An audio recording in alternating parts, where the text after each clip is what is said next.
प्रिय विद्यार्थियों, DSS online कक्षा में आपका स्वागत है। आज हम सभी हिंदी व्याकरण के अंतर्गत संध जो अध्याय हमारा चल रहा था, जो चैप्टर चल रहा था, उसमें जो अगला उसका भाग है वो है व्यंजन संधि। उसके बारे में हमें अध्ययन करना है। पिछले वीडियो में जो है मैंने आपको बताया था कि स्वर संधि के कितने भेद हैं और उनके भेदों के जो है उदाहरण सहित जो है मैंने उसकी व्याख्या की थी, उसके बारे में बताया था, उसकी परिभाषा दी थी और 5-6 उदाहरण भी मैंने दिए थे आपको। ठीक है, तो अब आगे हम पढ़ेंगे जो हमारी संधि की जो दूसरा जो प्रकार है या जो दूसरा भेद है, जो अगर मुख्य भेद इसके कहा जाए तो 3 मैंने बताया था: स्वर संधि, व्यंजन संधि, विसर्ग संधि। स्वर संधि के बारे में हम लोगों ने पढ़ लिया, उसके भी जो उपभेद थे उसको भी हमने पढ़ लिया। आज हम पढ़ेंगे व्यंजन संधि। तो थोड़ा सा मैं आपको पीछे ले चलता हूँ। जब मैं बता रहा था आपको कि व्यंजन संधि, स्वर संधि और विसर्ग संधि के बारे में मैं बता रहा था, उसमें मैंने बताया था कि व्यंजन में जब व्यंजन वर्ण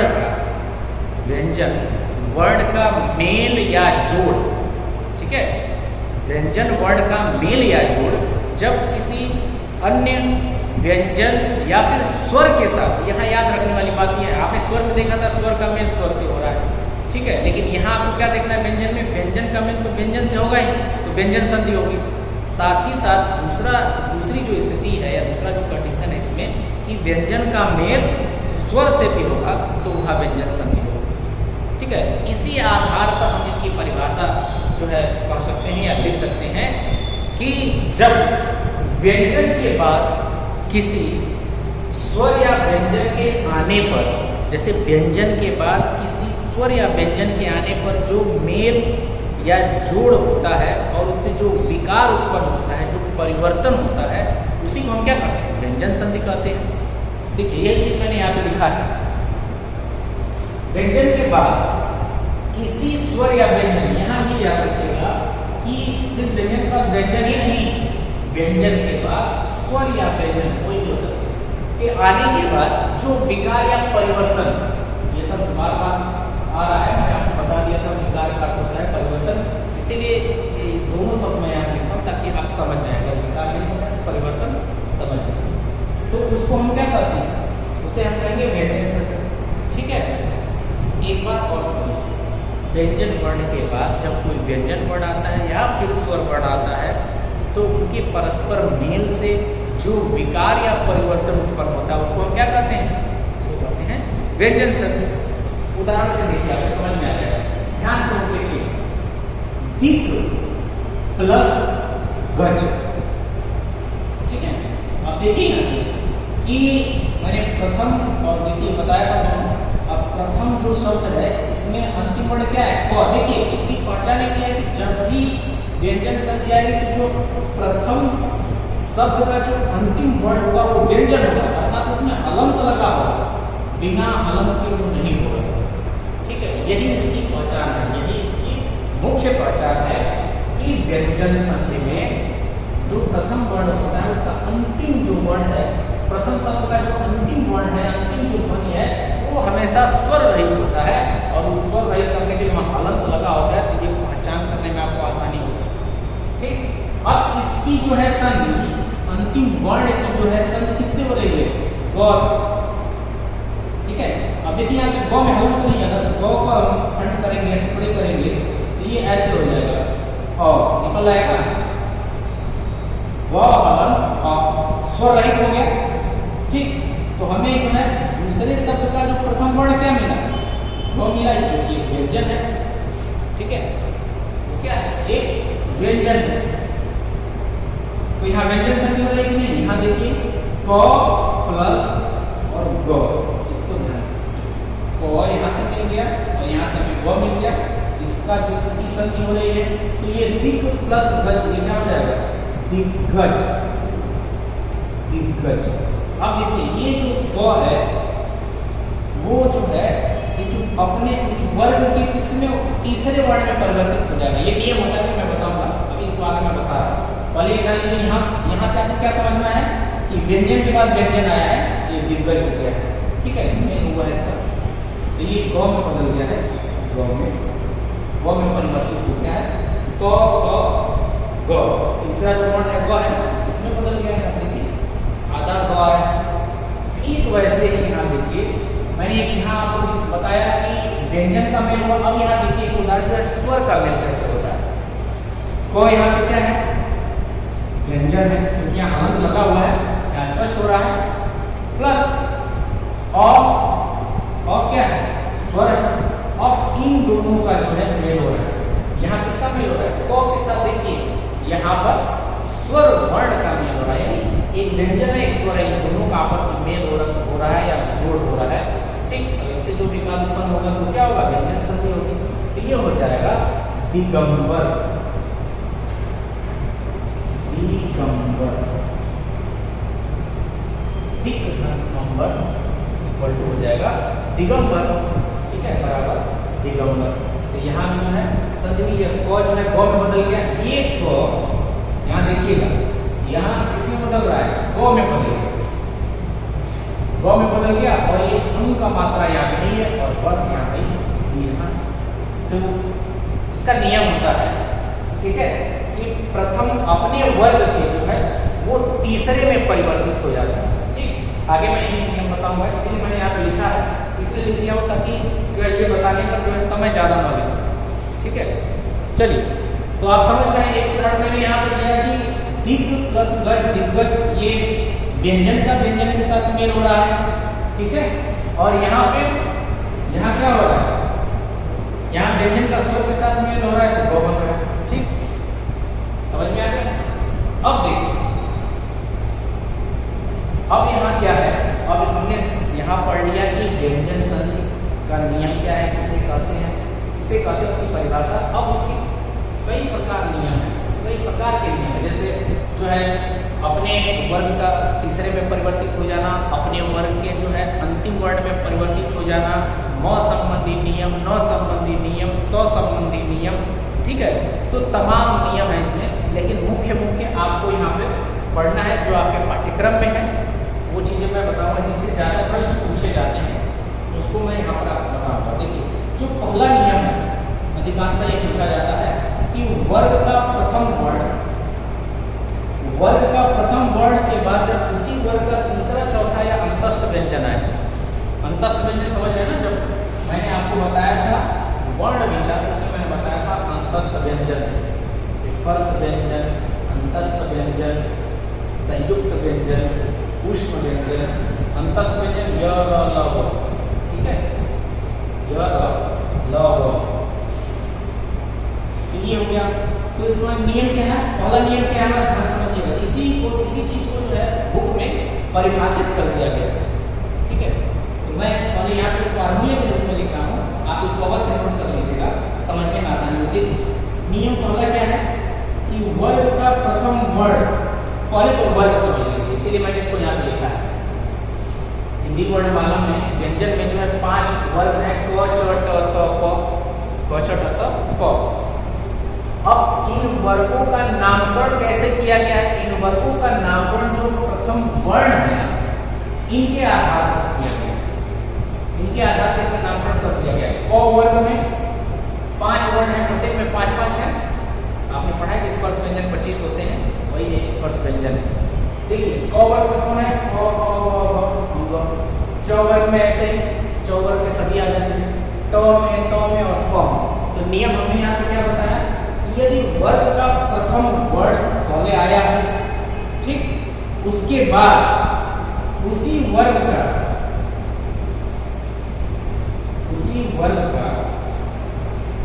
जो है तीसरा, चौथा या अंतस्थ व्यंजन, वर्ग का प्रथम व्यंजन आया ये या इसी का जो है तीसरा, चौथा या अंतस्थ व्यंजन, यानी हम कह सकते हैं अंतस्थ व्यंजन को मैं यहाँ लिख रहा हूँ ल, व। ठीक है, य, र, ल, व, ये अंतस्थ व्यंजन होते हैं। यानी उसी वर्ग का तीसरा, चौथा या अंतस्थ व्यंजन आए, यानी क के बाद से तीसरा क्या होगा, तीसरा, चौथा या फिर य, र, ल, व, इनमें से कोई आए। ठीक है, तो यह अपने वर्ग के तीसरे में ये सभी किसमें बदल जाएंगे? अपने वर्ग के। देखिए यहाँ पे तीसरे में बदल जाएंगे। ये नियम आप देखते हैं, दिक प्लस गज, दिग्गज।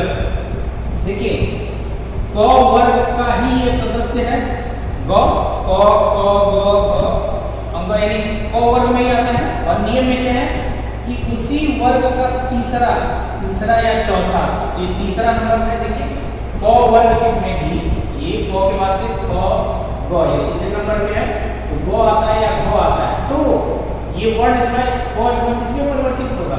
अपने वर्ग के तीसरे वर्ण में परिवर्तित हो जाएगा और वही नियम लागू होगा। ठीक है, ये समझ में आ रहा है? देखिए उदाहरण देखिए, वा प्लस ईस। अब ये यहाँ पे जो है स्वर है, तो इससे आप चिंतित मत होइएगा, नियम होने लगेगा। ठीक है, वा प्लस ईस, ये क्या हो जाएगा? वागीस।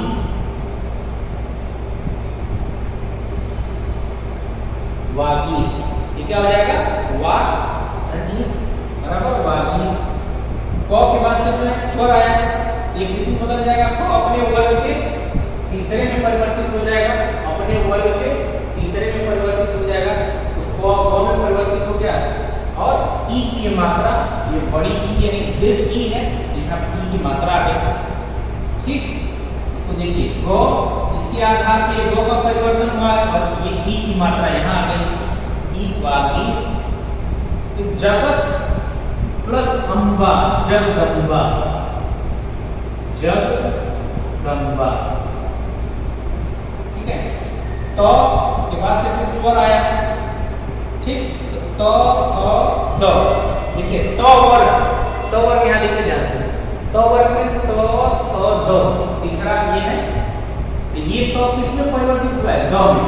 अब यहाँ देखिए जगत, ये तो किसमें बदल गया है? द में। यहाँ देखिए द आया, ये जग ऐसे ही है और ये तो के स्थान पर द हो गया है और एक अंक की मात्रा यहाँ है जगदम्बा, और बाकी सब ऐसे ही। ये हमें मिल गया जगदम्बा। यहाँ कौन सी संधि है? व्यंजन संधि है। अब देखिए एक जो है व्यंजन का व्यंजन के साथ मेल कैसे हो रहा है?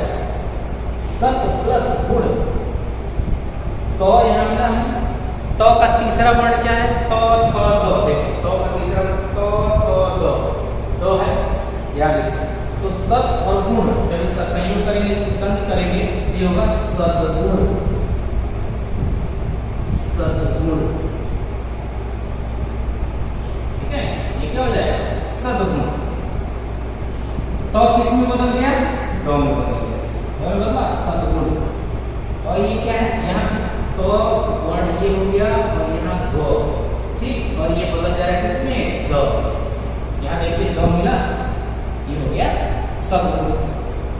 ठीक है, तो ये नियम समझ गए कि वर्ग का प्रथम वर्ण और उसी वर्ग का तीसरा, चौथा, अंतस्थ व्यंजन या फिर स्वर आता है, तब भी जो है वो अपने के तीसरे में परिवर्तित हो जाएगा। देखिए यहाँ पे स्वर वाला व्यंजन है, यहाँ व्यंजन वाला हो गया। तो ये एक नियम हो गया। इसके जो है 10-12 उदाहरण दिए हुए हैं आपके एक्सरसाइज में या फिर जो है पुस्तक में, तो उसको जो है आप हल करिएगा, प्रयास कीजिएगा। यदि कोई समस्या हो तो फिर पूछिएगा, मैं बताऊंगा। इसमें से 2-3 अगर आप समझ जाएंगे इस नियम को कौन किसमें परिवर्तित हो रहा है, तो आसानी समझ जाएगी। जब संधि ये पढ़िएगा इस नियम को, एक क वर्ग जो वर्ग चार्ट है आप किनारे में बना लीजिएगा, ताकि आपको सामने दिखेगा कौन वर्ग जो है अपने किस वर्ण में परिवर्तित हो रहा है, समझने में आसानी होगी। अब देखिए अगला जो नियम है, मैंने तो यहाँ लिखा है म संबंधी नियम, कि यदि म के बाद कोई वर्ण आते हैं तो उसमें किस तरह का विकार या परिवर्तन होगा, इसका फार्मूला मैंने यहाँ लिखा हुआ है। ठीक है, इसका फार्मूला मैंने यहाँ लिखा हुआ है, इसको मैं इरेज कर दे रहा हूँ, क्या होगा अगर मैं आपको समझाऊंगा। अब म संबंधी नियम कौन से हैं?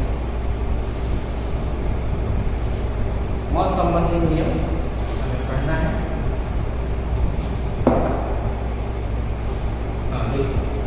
म के बाद ध्यान रखिए, दूसरा नियम है व्यंजन संधि का, इससे भी प्रश्न ज्यादा बनते हैं कि म के बाद, म व्यंजन के बाद यदि क से म तक, यानी यहाँ से यहाँ तक, यानी हम कह सकते हैं स्पर्श व्यंजन, म व्यंजन के बाद यदि स्पर्श व्यंजन में से कोई भी एक वर्ण आता है और उसका मेल जब हम कराते हैं, ठीक है, तो अपने वर्ग का पांचवा हो जाता है। तो ये म जो है अपने वर्ग के पांचवें यानी अंतिम में हो जाएगा। देखिए ये अंग य ड़ न म अब इसमें बदल जाएगा, तो इसको ध्यान रखिए। इसलिए मैंने कहा था इसको फिर आप लिख लीजिएगा, जो वर्ग समूह है ना, तो वर्ग विभाजन ये पांचों या आप लिख लीजिएगा। जब इनको आप हल कीजिएगा या अभ्यास कीजिएगा जब इसका, तो इसको जरूर लिखिएगा। अब हमें इसको नहीं देखना है, तीसरा वाला नियम नहीं देखना है। अब हमें पढ़ना है कि म के बाद यदि क से म तक कोई भी वर्ण आता है इसमें, उन दोनों का जब हम मेल कराते हैं तो वो जो है अपने के पांचवें में परिवर्तित हो जाता है। ठीक है, देखिए कैसे। सम, पहला उदाहरण सम प्लस कल, ये हो जाएगा आपका समकल कल। देखिए सम प्लस कल, यहाँ म वर्ण है और यहाँ क वर्ण है, तो क वर्ण जो है, ठीक, म जो है अपने इसमें परिवर्तित हो जाएगा इस क वर्ण के अंतिम वर्ण में, क वर्ग के अंतिम वर्ण में। यानी हमने क्या कहा, म के बाद यदि इनमें से कोई भी आता है, इनमें से कोई भी आता है तो वो अपने के अंतिम में यानी अंग य ड़ न म इसमें परिवर्तित हो जाता है। ठीक है, देखिए सम यहाँ से म मिला और ये क, ठीक है, तो क का अंतिम वर्ण क्या होगा, अंग, अंग होगा ना, तो सम अंग, अंग देखिए यहाँ पे संकल। अब देखिए यहाँ से हमने ये लिया, ठीक, और ये म किसमें बदल जा रहा है, म अंग में परिवर्तित हो जा रहा है। संग और ये कल जैसे है, ये कल वैसे रख गया। ये बात समझ में आई। म के बाद क आया है, कि म जो है इस क के अंतिम वर्ण में परिवर्तित होगा। ये मैंने बताया कि इसमें जो है म के बाद इनमें से कोई भी एक आता है तो अपने के अंतिम में होगा, परिवर्तित होगा, यहाँ संकल्प हो जाएगा। ठीक, घबराइएगा नहीं, थोड़ा सा ये आपको धैर्य रखकर इसे समझना होगा। ठीक, कोई भी अगर समस्या होगी तो आप पूछिएगा। ये वीडियो आपको क्लास में ग्रुप में दिया जाएगा, उस समय आप संकोच पूछिएगा। अब देखिए यहाँ पे सम प्लस 4, ठीक है, संचार,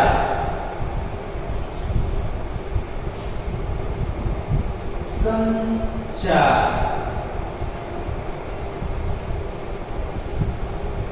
ठीक है, सम प्लस 4 इक्वल टू क्या हो गया, संचार। ठीक,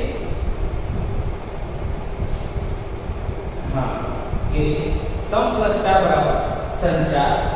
अब इसमें म और च वर्ग मिला हमें, देखिए यहाँ पे च आया, यहाँ मैं लिख दे रहा हूँ म के साथ च का मिल होगा। ठीक, च हमें ये मिला। अब च का अंतिम वर्ण क्या है, य, तो संचार, नाक से वाइब्रेशन हो रहा है। अनुनासिक, देखिए ये अंतिम जो वर्ण है अनुनासिक वर्ण भी कहा जाता है। अनुनासिक यानी इनका उच्चारण नाक से होता है, जैसे अंग य ड़ न म, नाक में वाइब्रेशन होता है। ठीक है, अनुनासिक इसलिए कहा जाता है। तो सम प्लस 4 तो संचार, यानी ये म बदल गया च के अंतिम वर्ण य में, तो संचार हो गया। याद रखिएगा ये म संबंधी जो नियम है अपने वर्ग के अंतिम वर्ण में परिवर्तित होगा, और ये जो मैंने बताया ये अपने वर्ग के तीसरे वर्ण में परिवर्तित होगा या बदलेगा। अंतिम एक है सम प्लस पूर्ण, संपूर्ण, संपूर्ण ऐसे कहें, संपूर्ण, तो आपको अच्छे से समझ में आ जाएगा। संपूर्ण, सम म यहाँ से मिल गया और यहाँ से प, ठीक है। अब देखिए प वर्ग का अंतिम क्या है, म है, प वर्ग का अंतिम वर्ण क्या है, म है। अब यहाँ पे सम प्लस पूर्ण बराबर संपूर्ण, ये म जो है म क के अंतिम वर्ण यानी म में परिवर्तित हो जाएगा, म में, इसमें बदलेगा म में, ये हो जाएगा संपूर्ण।